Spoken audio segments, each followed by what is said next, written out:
આજે 15મી સપ્ટેમ્બર છે, ભાદરવા નોમ છે।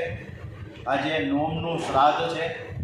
આજે સોમવાર મહાકાલેશ્વર મહાદેવ શ્રીના ચરણોમાં વંદન સાથે 12 જ્યોતિર્લિંગને આપણે ખૂબ જ ભાવ વંદના કરીએ। સૌરાષ્ટ્રે સોમનાથમ ચ શ્રી શૈલે મલ્લિકાર્જુનમ ભુજૈનામ મહાકાલમ ઓંકારમ મમલેશ્વરમ વરુણ્યામ વૈદ્યનાથમ ચ ડાકિન્યામ ભીમશંકરમ સેતુ બંધે તુ રામેશમ નાગેશમ દારુકાવને વારાણસ્યામ તુ વિશ્વેશમ ત્રંબકમ ગૌતમી તટે હિમાલયે તુ કેદારમ દુષ્મેશમ ચ શિવાલયે एतानि ज्योतिर्लिंगानि सायं प्रातः पठेन्नरः सप्तजन्म कृतं पापं स्मरणेन विनश्यति। ओम भूर्भुवस्वः।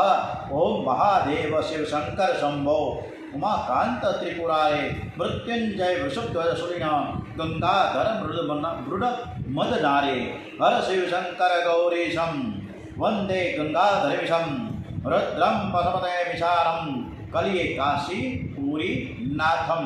जय शंभो जय शंभो जय शंभो शिव गौरी शंकर जय शंभो। ओम श्री कृष्ण कन्यालाल की जय। ओम श्री डोंगरेजी महाराज की जय।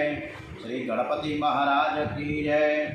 ओम वक्रतुंड महाकाय सूर्यकोटि समप्रभ निर्विघ्नं कुरु मे देव सर्वकार्येषु सर्वदा। ओम श्री गजानन गणपति महाराज की जय। हनुमान जी महाराज की जय। सौनु करो कल्याण हे दयाळु प्रभु सौनु करो कल्याण। श्री सोमनाथ महादेव की जय। श्री भागवत भगवान जी महाराज की जय। ओम नमो भगवते वासुदेवाय। ओम श्री गणपति महाराज हनुमान जी महाराजना चरणों वंदन साथे આજની કથા આપણે શ્રી કૃષ્ણ પરમાત્માને સરસ રીતે સંભળાવીએ એવા ભાવ સાથે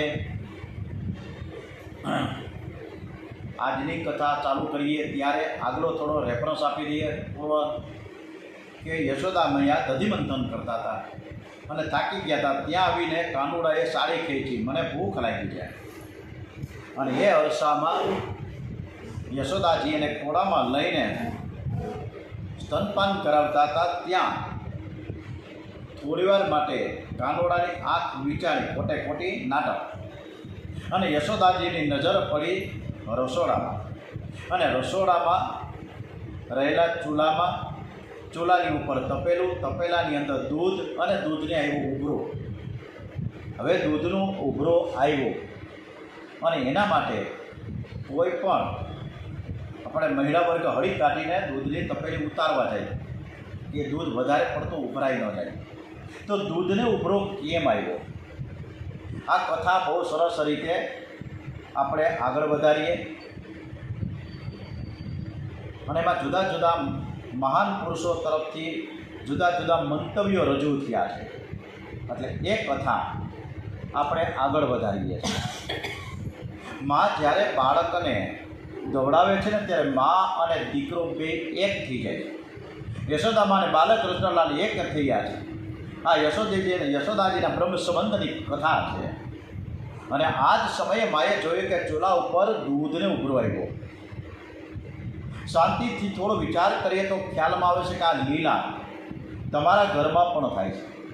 સવારે તમે 4 વાગે ઉઠ્યા, સ્નાન કર્યું, પવિત્ર આસનમાં બેઠા અને એવો સંકલ્પ કર્યો કે ધ્યાન સાથે જપ કરતાં હું તન્મય થઈશ, મને ભગવાનના દર્શન થશે, મારે પરમાત્માને મનથી મળવું છે। પરમાત્માને મળવાની ભાવના રાખીને ધ્યાન સાથે જપ કરતાં તમારી થોડી તન્મયતા થઈ। પણ જીવ જ્યારે પરમાત્માને મળે છે ને ત્યારે જ દૂધને ઉભરો આવે છે। ઉભરો કેવો પ્રકારનો છે કે યાદ આવે છે કે આજે સોમવાર છે તો આજે શાક શું કરું, આજે શાકભાજી લેવા માટે હું જાઉં તો કઈ પ્રકારનું શાક લઈ આવું, ઉભરો આવ્યો। આ બધાય જુદા જુદા ઉભરાવો છે। સતત ચિંતન આપણે કર્યા કરીએ છીએ કે આને મળવા જવું છે, તેને મળવા જવું છે, આ કામ કરવાનું છે, તે કામ કરવાનું છે। આ બધું થાય છે સેવા પૂજા કરતી વખતે અને ત્યારે જ આ બધા વિચારો રૂપી આપણને દૂધના ઉભરા જેવા દેખાય।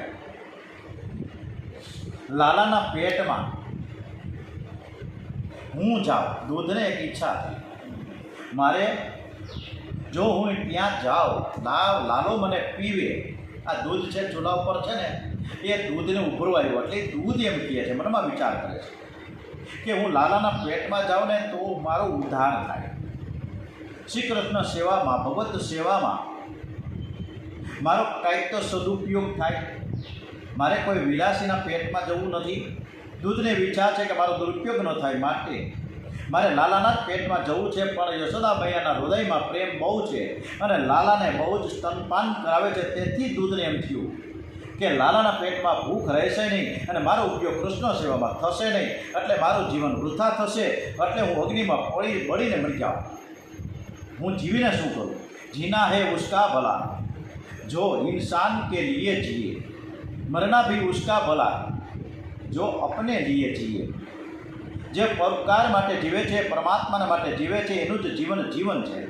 તેથી દૂધ ચૂલામાં પડીને બળી મરવા તૈયાર થઈ ગયું. કેટલાક મહાત્માઓ વર્ણન કરે છે કે આ દૂધ વિચાર કરે છે કે મેં એવું સાંભળ્યું કે શ્રી કૃષ્ણના દર્શન બરાબર કરે પાપ તાપ સંતાપ સર્વનો વિનાશ થાય. જે પ્રેમથી શ્રી કૃષ્ણને જોવે છે એનું પાપ મળે છે, એને સંસારનો કોઈ પણ તાપ લાગતો નથી. શ્રી કૃષ્ણ દર્શન કર્યા પછી દુઃખનો અંત આવે છે, પરમાત્માના દર્શનમાં દુઃખની સમાપ્તિ થાય છે. યશોદામાની ગોદમાં કનીઓ મને દેખાય છે, છતાં મારું પાપ કેવું છે કે મારે અગ્નિનો તાપ સહન કરવો પડે છે. દૂધને તે ગમ્યું ને એને થયું કે હું અગ્નિમાં પડીને મરી જાઉં, અને તેથી દૂધને ઉભરવાયું. કેટલાક મહાપુરુષો વર્ણન કરે છે કે યશોદામાની થોડી ભૂલ થઈ અને તેથી દૂધને ઉભરવાયો છે. યશોદામાની ગોદમાં બાલકૃષ્ણ લાલ છે, ગોદમાં બાલકૃષ્ણ લાલ બિરાજે છે, અને ત્યારે લાલામાં નજર સ્થિર કરવાની છે, તેને બદલે માની નજર ઉપર ગઈ, ચૂલા ઉપર દૂધ છે એમાં ગઈ. શ્રી કૃષ્ણ જેવ શ્રી કૃષ્ણ સાથે પ્રેમ કરવાને બદલે બીજી કોઈ વસ્તુ સાથે વધારે પ્રેમ કરે એ ભગવાનને ગમતું નથી. તમે જ્યારે ઠાકોરજીની સેવામાં હો ત્યારે તમારું મન કદાચ ચંચળ થાય તો થવા દેજો, પણ આંખને ચંચળ થવા દેતાની આંખ ભગવાનમાં રાખજો. યશોદા મૈયા ગોદમાં બિરાજેલા લાલાને બરાબર જોતા નથી, દૂધને જોવા જઈશ. લાલાને તે જે બહુ ખોટું લાગ્યું, મારી માનો દૂધમાં કંઈક વિશેષ સ્નેહ છે. લાલાએ અગ્નિને આજ્ઞા કરી, તું ચૂલામાં જા, વધારે ભડકો થાય તો દૂધને ઉભરો આવશે. જીવનો જ્યારે બ્રહ્મ સંબંધ થાય છે ત્યારે પરમાત્મા થોડી પરીક્ષા કરે છે. ભક્તિનો અર્થ છે પ્રેમ. જીવ જગત કરતાં ભગવાનની સાથે વધારે પ્રેમ કરે એને ભક્તિ કહે છે, પણ ભગવાન કરતાં જગત સાથે વધારે પ્રેમ કરે તો ભક્તિમાં વ્યભિચાર આવે છે. જીવ ઈશ્વર સાથે અતિશય પ્રેમ કરે છે અને ભક્તિ કહે છે, પણ વૈષ્ણવો જ્યારે ભગવાન કરતાં જગત સાથે વધારે પ્રેમ કરે છે એ ઠાકોરજીને ગમતું નથી. પ્રેમ કરવા લાયક હું છું અને મને જોતો પણ નથી, તારી બધી ચિંતા મને છે. ગોદમાં બાલકૃષ્ણ લાલ છે અને યશોદા મૈયા દૂધને કેમ જુએ? એક મહાપુરુષે વર્ણન કર્યું કે આ દૂધ લાલાને બહુ ભાવતું. ઘરમાં ઘણી બધી ગાયો હતી, પણ ગંગી ગાયનું જ દૂધ લાલાને બહુ ભાવે, એટલે મા ગંગી ગાયના દૂધની બહુ જ કાળજી રાખતા. યશોદા મૈયાને લાલા કરતાં કંઈ દૂધ વધારે ગમે છે એવું નથી, પણ આ દૂધ અગ્નિમાં પડી જાય તો કન્યા શું પીશે એની માને ચિંતા છે. પ્રિય તમને જેનાથી સુખ મળે છે એ વિષયમાં વધારે પ્રેમ હોય. લાલાને આ જ દૂધ ભાવે છે અને તેથી માની નજર દૂધમાં ગઈ. મા દૂધને જોવે છે તે લાલાને ઠીક ન લાગ્યું. લાલાએ અગ્નિને આજ્ઞા કરી કે ભડકો થયો, દૂધમાં એકદમ ઉભરવાયો, અને ત્યાં યશોદા મૈયા બાલકૃષ્ણલાલ ધરતીમાં પધરાવીને દૂધ ઉતારવા જાય છે. અતૃપ્ત્યા મુષ્યમ જ્વયને શા ગયો યયો. લાલાની હજી તૃપ્તિ થઈ નથી. માં જલ્દીથી દૂધ ઉતારવા જાય છે. લાલાને તે ગમ્યું નહીં. મારી મા મને છોડીને દૂધ ઉતારવા ગઈ. મારે અનેક વર્ષો સુધી જંગલમાં રહીને ઝાડના પાન ખાઈને ભક્તિ કરતા હતા, અને હવે જીવનો એક સ્વભાવ છે, એને જે મળ્યું છે એને ઉપેક્ષા કરે છે. કન્યો ક્યાં જવાનું છે, પછી એને હું દોડાવીશ. એ તો મારું જ બાળક છે, હું એને ગમે ત્યારે તેડી લઈશ.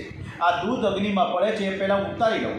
એ લાલાને ધરતીમાં રાખી યશોદા મૈયા દૂધ ઉતારવા ગયા.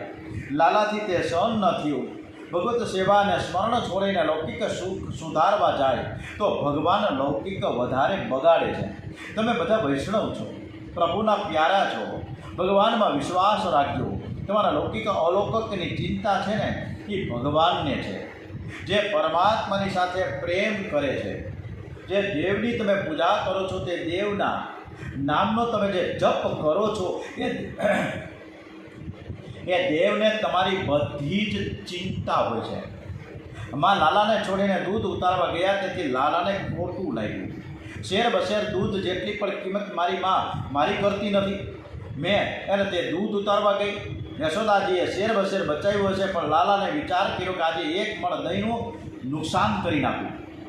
માને યાદ રહે છે કે લાલાને છોડીને હું કામ કરવા કેમ ગઈ, દૂધને ઉતારવા કેમ ગઈ, તો લાલાએ આવડું મોટું નુકસાન કર્યું ને. લાલાને રીસ ચડી છે અને ત્યાં ચટણી વાટવાનો પથરો પડ્યો. એને એ લાલાએ ઉઠાવ્યો અને ગોળી ઉપર માર્યો. ગોળી ફોડી નાખી. ગોળી છે ને સંસારની આસક્તિ છે. ભગવત સ્વરૂપમાં આસક્તિ એને ભક્તિ કહે છે. વિષયાશક્તિ ભક્તિનો વિનાશ કરે છે. શ્રી કૃષ્ણ એક ઘેર જઈને ગોળી ફોડતા હતા. એનો અર્થ એ કે મારે શરણે આવેલો જીવ મારા કરતાં બીજાની સાથે વધારે પ્રેમ કરે એ મારાથી સહન કેમ થાય.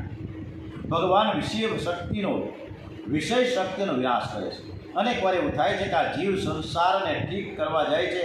કેટલાક એવું સમજે છે કે સંસારને વ્યવસ્થિત કરી પછી ભગવાનની ભક્તિ કરીશ. અરે સંસાર કોઈનો વ્યવસ્થિત થયો નથી અને થશે પણ નહીં.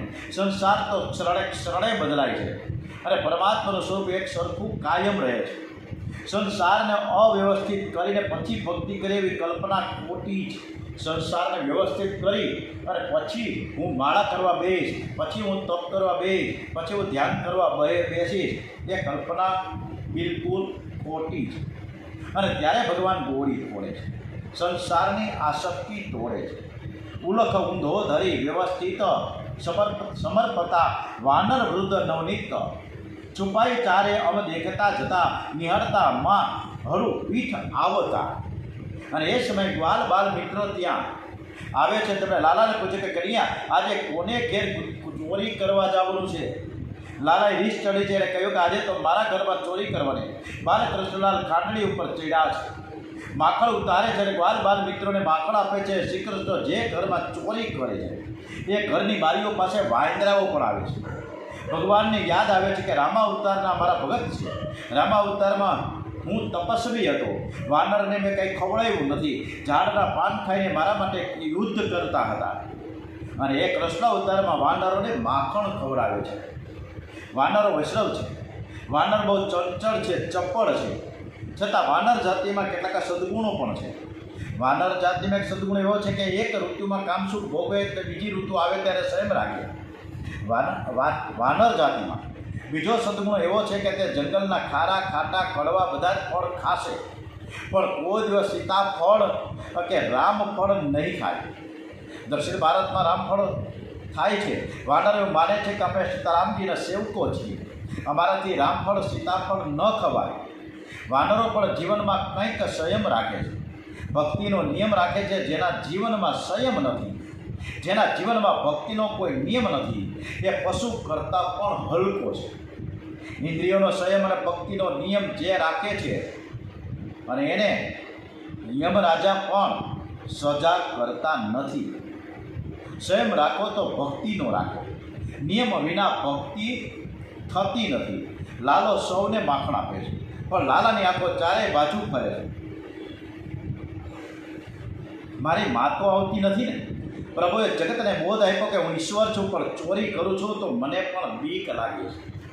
યશોદામાએ દૂધ ઉતાર્યું છે, અગ્નિ શાંત કરીને ફરીથી ચૂલા પર દૂધ રાખ્યું અને ત્યાંથી યશોદામૈયા પાછા આવ્યા. માએ જોયું કે લાલાએ ગોળી ફોડી, દહીં બધું ઢોળાઈ ગયું છે અને લાલો ત્યાં નથી. મને આશ્ચર્ય થયું કે લાલો ક્યાંય ગયો. જોયું તો લાલો ઘરમાં ખાંડણી ઉપર ચડ્યો છે અને માખણ ઉતારી રહ્યો છે અને બાલ બાલ મિત્રોને વાનરોને ખવડાવી રહ્યો છે. માને દુઃખ થયું કે મારા લાલાને ચોરી કરવાની ટેવ પડી છે. માંગે તો એને આપવા હું તૈયાર છું. હું ક્યાં ના પાડું છું, એના મિત્રને હું આપીશ. ઘરમાં ઘણું બધું છે, પણ એને ચોરી કરવાની ટેવ જે પડી છે એ ખોટી છે. આજે માને ઠીક ન લાગ્યું. થોડો ક્રોધ આવ્યો, હાથમાં લાકડીને યશોદા મૈયા આવે છે. એ બાળકોએ તે જોયું અને કહ્યું કન્યા તારી માં આવી. લાલાએ ઝટ કૂદકો માર્યો અને દોડવા માંડ્યું. યશોદા મૈયા લાલાની પાછળ પાછળ દોડે છે. તું બહુ તોફાની છે, તું ક્યાં જવાનો? આજે હું તને સજા કરવાની જ છું. યશોદાજી દોડે છે, કન્યો હાથમાં આવતું નથી. આપણને બોધ આપ્યો કે લાલાને પકડવો હોય તો લાકડી ફેંકીને દોડો. જે લાકડી હાથમાં રાખીને દોડે એ લાલાને પકડી શકે જ નહીં. લાકડી એટલે અભિમાન. અભિમાન લાકડીને હાથમાં રાખીને કોઈ ગમે તેટલું દોડે કનૈયો તેના હાથમાં ન આવે. અભિમાન છોડીને ભગવાનની પાછળ પડો. યશોદાજીમાં સૂક્ષ્મ અભિમાન છે કે લાલો મારો દીકરો છે, હું એની માં છું. યશોદા મેં દોડતા દોડતા થાકી ગયા. કનૈયો હાથમાં આવતો નથી. મહાપુરુષો અનેક ભાવ વર્ણન કરે છે. યશોદાજી દોડે છે પણ કનૈયો કેમ હાથમાં આવતો નથી? માની ભૂલ એ છે કે લાલાની પીઠમાં નજર રાખીને માં દોડે છે. યશોદા મૈયાને લાલાનું મુખ દેખાતો નથી. માની નજર પીઠ ઉપર છે. ભગવાનની પીઠ ઉપર નજર રાખીને જે દોડે ભગવાનને પકડી ન શકે. ઈશ્વરને તો પકડી શકે જે શ્રી કૃષ્ણના ચરણમાં અથવા તો મુકાર વિંદમાં નજર રાખીને સન્મુખ દોડે. તૃતીય સ્કંદમાં એવું વર્ણન છે કે ભગવાનની પીઠમાં અધર્મ છે, ભગવાનના હૃદયમાં ધર્મ છે. દક્ષિણ સ્તનથી ધર્મ જ્યાં છે નારાયણ સ્વયં, અધર્મ પીઠથી જ્યાં છે મૃત્યુ લોક ભયંકર. ભક્તિ ધર્માનુકૂળ હોય તો ભગવાન હાથમાં આવે છે. અધર્મની સન્મુખ દોડે તો ભગવાન હાથમાં આવે નહીં. કેટલાક લોકો ભક્તિ કરે છે પણ બરાબર ધર્મ પાળતા નથી. એ એવું સમજે છે કે અમે ભક્તિ કરીએ છીએ, સેવા કરીએ છીએ એટલે અમારે ધર્મ પાળવાની જરૂર નથી. તમે ભક્તિ કરો, સેવા કરો એ સારું છે પણ ધર્મ છોડશો નહીં. ધર્મ અને ભક્તિની સાથે વિરોધ નથી. તમારાથી ફરજ બરાબર બજાવીને ભક્તિ કરો. માનવ આકાશમાંથી ધરતીમાં પડ્યો નથી. એનો કોઈ કુળમાં જાતિમાં જન્મ થયો છે. જન્મથી કુળ ધર્મ જાતિ ધર્મ લાગુ પડે છે. એ સમજીને છોડે નહીં. ધર્મ છોડે તો ભક્તિ સફળ થતી નથી. ભક્તિમાં વિઘ્ન આવે છે. ધર્મ છોડશો નહીં. જ્યાં સુધી દેહ ભાન છે ત્યાં સુધી તમે ધર્મ છોડશો નહીં. કેટલાક લોકો એવું સમજે છે કે અમે ધ્યાનમાં આગળ વધ્યા છીએ અને અધર્મ અને ધર્મ અને અમને ધર્મ પાળવાની જરૂર નથી. ભાગવતમાં ખાસ આજ્ઞા કરી છે કે જેને દેહનું ભાન છે તેને ધર્મની જરૂર છે. જે દેહાતીત અવદશામાં છે, જેને દેહનું ભાન જ નથી, એને માટે કોઈ ધર્મ જ નથી. શ્રી કૃષ્ણ હાથમાં આવતા નથી. યશોદામૈયા ચીડાયા છે. માને થોડો ક્રોધ આવ્યો. માં દોડતા દોડતા થાકી ગયા. તેથી રસ્તામાં યશોદાજી બેસે છે ને ત્યારે લાકડી ફેંકી દે છે. લાલાને આટલું જોઈતું હતું. માં લાકડી ફેંકી દે, માના હાથમાં હું જાઉં. શ્રી કૃષ્ણ માની પાસે આવ્યા. યશોદામાં એવું સમજે છે કે મેં લાકડી ફેંકી દીધી કે એટલે મારા લાલાને એવી ખાતરી થઈ ગઈ હવે માં મને મારશે નહીં. અને તેથી કનૈયો મારી પાસે આવ્યો છે. કનૈયો કહે છે કે માં એવું નથી, તું તારું અભિમાન ઉતરી ગયું તેથી હું તારી પાસે આવ્યો છું. યશોદાજીની નજર શ્રી કૃષ્ણના મુખમાં છે, હવે પીઠ ઉપર નથી. કનૈયા પાસે આવ્યો છે. મુખમાં નજર રાખીને જ્યાં યશોદાજી થોડુંક દોડે છે કે કનૈયો હાથમાં આવી જાય છે. યશોદાજી કહ્યું લાલા તું બહુ તોફાન કરે છે ને આજે હું તને સજા કરવાની છું. લાલાએ કહ્યું કે હું ફરીથી માં આવું કોઈ દિવસ નહીં કરું. આજનો દિવસ તો તું મને છોડી દે. માએ કહ્યું કે કંઈ નહીં ચાલે. જે ખાંડણી ઉપર ચડીને તે ચોરી કરી છે ને એ જ ખાંડણી સાથે હું તને બાંધીશ. યશોદા મૈયા લાલાને ઘેર લઈ ગયા છે અને તેને બાંધવાની તૈયારી કરે છે. અને ભગવાનના જે કાંઈ નાના નાના ગ્વાલ બાલ મિત્રો છે પ્રભુના, એના ભાઈબંધો બધા દુઃખી થઈ ગયા. મંડળનો અધ્યક્ષ આજે પકડાયો છે એટલે જ બધું મંડળ રડવા લાગ્યું. બાળકો યશોદા મૈયાને વંદન કરે છે અને સમજાવે છે કે માં લાલાએ ચોરી મારા માટે કરી છે. માં મને આજે ઘરમાં કંઈ ખાવાનું મળ્યું નહોતું એટલે મેં લાલાને કીધું એટલે અમને ભૂખ લાગી છે અને અમારી ભૂખને શાંત કરવા માટે એણે ચોરી કરી છે. માં તારે જે કંઈ સજા કરવી હોય ને તો તું મને કર, મને માર, પણ તું એને બાંધીશ નહીં. તું મને બાંધી રાખ, લાલાને છોડી દે. યશોદામાને આશ્ચર્ય થયું કે આ બાળકોનો કેવો પ્રેમ છે.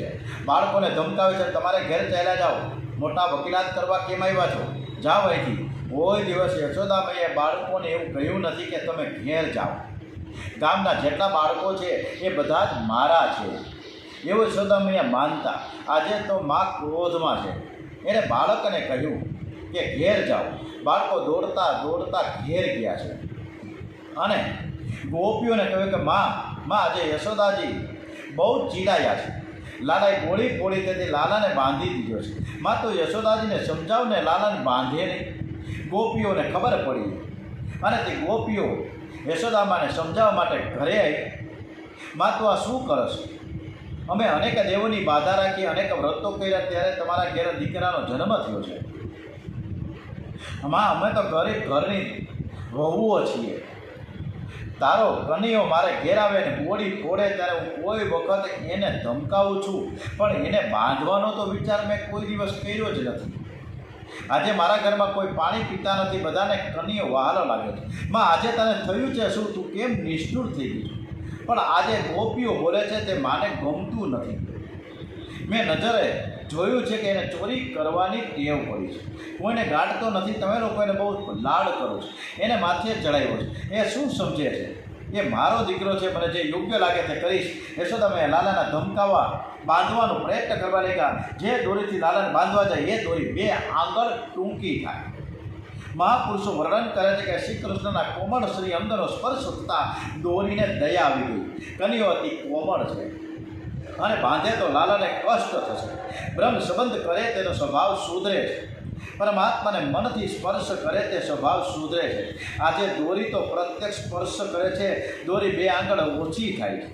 જીવ ઈશ્વરમાં 2 આંગળનું અંતર છે. જીવ નિર્મોહી અને નિર્માની થાય તો જ તે ઈશ્વરને બાંધી શકે. માં એ દોરી સાથે બીજી દોરી જોડે છે, લપેટો કરે છે. માં ફરીથી બાંધવા જાય, આ બીજી દોરી પર 2 આંગળ ટૂંકી થાય. ગોપીઓએ માને કહ્યું કે તારો કનૈયો છે ને એના ભાગ્યમાં બંધન નથી લખ્યું, એ અમને બંધનમાંથી છોડાવવા માટે આવ્યો છે. આને કોઈ બાંધી નહીં શકે. કનૈયો ગાલમાં ધીરે ધીરે હસવા લાગ્યો છે. યશોદામાં ચીડાય છે, 4-5 વર્ષનો બાળક અને મને દાંત બતાવે છે. તું શું સમજે? હું આજે તને બાંધવાની જ છું. ગમે તે થાય, ઘરની બધી જ દોરીઓ હું ભેગી કરીશ અને આજે લાલાને બાંધીને જ રહીશ. બીજી દોરી જોડે છે અને જ્યાં બાંધવા જાય ત્યાં દોરી 2 આંગળ ટૂંકી થાય. મહાપુરુષો અનેક ભાવોનું વર્ણન કરે છે. શ્રી કૃષ્ણ જ્યાં બિરાજે ત્યાં ઐશ્વર્ય શક્તિ એ સેવામાં હાજર થઈ ગઈ છે. ઐશ્વર્ય શક્તિ અને વાસ્તવ્ય શક્તિનો અહીંયા ઝઘડો શરૂ થયો છે. યશોદાજીનો વાસ્તવ્ય ભાવ છે કે મારો બાળક છે એને ચોરી કરવાની ટેવ પડી છે અને એની આદત હું નહીં સમજું, નહીં સુધારું તો કોણ સુધારશે? મારે એની આદત સુધારવી છે. ઐશ્વર્ય શક્તિ કહે છે કે તે મારા પતિ છે, મારા પતિદેવને કોઈ બાંધે મારાથી સહન ન થાય. કેવી રીતે બાંધે છે હું જોઉં છું. હું ઐશ્વર્ય શક્તિ દોરીમાં પ્રવેશ કરીને દોરીને ટૂંકાવું. સુખદેવજી મહારાજ દર્શન કરતાં કરતાં બોલ્યા છે. અને હવે આવતીકાલે કૃષ્ણ કનૈયો યશોદાબહેનના હાથે બંધાશે અને પછી કથા શું આવશે એ આપણે સરસ મજાની ચર્ચા આવતીકાલે કરીશું. ઓમ શ્રી કૃષ્ણ કનૈયાલાલ કી જય. ઓમ નમો ભગવતે વાસુદેવાય. શ્રી ભાગવત ભગવાનજી મહારાજ કી જય. ઓમ શ્રી ડુંગરેજી મહારાજ કી જય. શ્રી દ્વારિકાધીશ કી જય. ભગવત ભગવાનજી મહારાજ કી જય. શ્રી સોમનાથ મહાદેવ કી જય. ભારત માતા કી જય.